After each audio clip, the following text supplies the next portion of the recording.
হাই নমস্কাৰ বন্ধুসকল, সুপ্ৰভাত। আমি আজি ৰাতিপুৱা শুই উঠি ওলাই আহিলোঁ। চৰকাৰে কৈছে যে 1 লাখ নিবনুৱাৰ কাৰণে চাকৰি ওলাই আছে বুলি। তো সেইটোৰ কাৰণে ল'ৰাখিনি কিমান কষ্ট কৰিছে, কি কৰিছে, তাৰ সেইখিনি বিশেষ জনাবৰ কাৰণে এটা আজি ব্লগ এটা বনাম।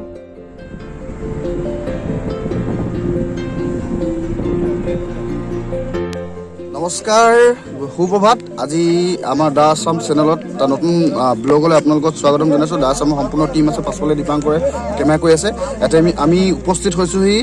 ল'ৰাসকলে দৌৰিবলৈ গৈ আছে। কামাণ্ডৰ যি ইণ্টাৰভিউ হ'ব তাৰ কাৰণে প্ৰতিটো ল'ৰাই সাজু, কেনেধৰণে সাজু হৈছে। আজি আমি এটা কম্পিটিশ্যন পাতিছোঁ, যিটো হৈছে 5 কিলোমিটাৰ দৌৰ কম্পিটিশ্যন, য'ত 20 মিনিটৰ ভিতৰত সময় কভাৰ আপ কৰিব লাগিব।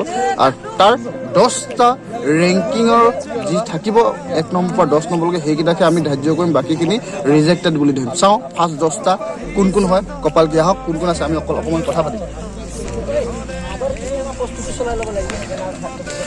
এইবিলাক আছে আমাৰ শংকৰ ভাই ফ্লাইট মোড একাডেমি চলাই আছে। তেখেতৰ চেনেলটো আছে ইউটিউব ফ্লাইট মোড একাডেমি। আপোনালোকে চেনেলটো ভিজিট কৰিব, চাব বিভিন্ন ধৰণৰ শিক্ষা ৰিলেটেড যি কথা, সেই কথাখিনি ইণ্টাৰভিউ ৰিলেটেড প্ৰতিটো বস্তু, প্ৰতিটো কথা। আৰু মেথছ, বিশেষকৈ মেথছৰ বিষয়ে যাৰ যাৰ নলেজ নাই তেখেতে জ্ঞান দিয়ে। আপোনালোকে ইউটিউব চেনেলত ভিজিট কৰিব পাৰিব, the flight mode academy, flight mode academy. আৰু লগতে এইখিনি যিসকল যুৱকে আজি আহিছে আজি দৌৰ এই কম্পিটিশ্যনত যোগদান কৰিবলৈ, তেখেতলোকক দেখাবলৈ সবিশেষ পৰিস্থিতি দেখাবৰ কাৰণে মই দীপাংকৰ বৰুৱাক জনাইছোঁ। তুমি দিলা দিলা দিলা ঠিকনা মই ক'ব বিচাৰো আজি প্ৰথমে মই চিনাকি আপোনালোকক জিয়া জিয়া জিয়া বাখনা মোৰ হেঙুলীয়া মনে তোমাতে 20 মিনিটৰ কিনা প্ৰতিযোগী বুলি ক'বলৈ গ'লে 20 মিনিটত পাব লাগিব। সেইটো ফাইনেল কথা। নৰ্মেল এটা কামাণ্ডো কাৰণে আজি গম পাইছে, কামাণ্ডো বেণ্ডৰ কাৰণে 20 মিনিট লৈছে। তো আমি প্ৰতিযোগিতা হয়, তাততো আগত আহিব পাব লাগিব। সেইটো কথা ফাইনেল আছে, একদম পুৰা ফাইনেল। আগতে সিদ্ধান্ত লোৱা হৈছিলে।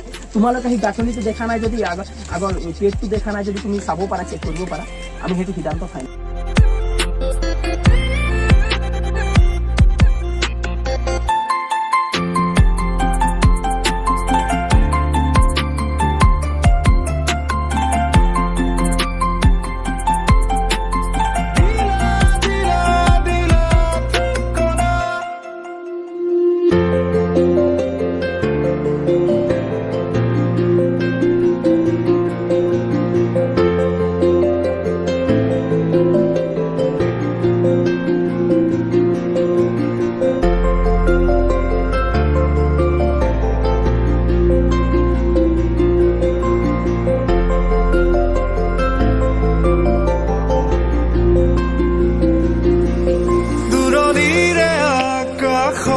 জিলিকা তৰা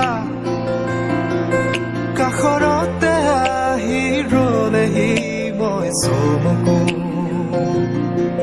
পৰশৰ ৰুমতে কি জানো মায়া সদা উকাৰাতিতে ফুলেকে দেখি মই চমকো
ये अभी लास्ट पोजीशन तो लगता है यही फर्स्ट पोजीशन में जाएगा। तो देखते हैं फिर क्या होता है। सेकंड में जो है वो भी पिकअप देगा ना थोड़ा। अभी देखते हैं क्या होता है।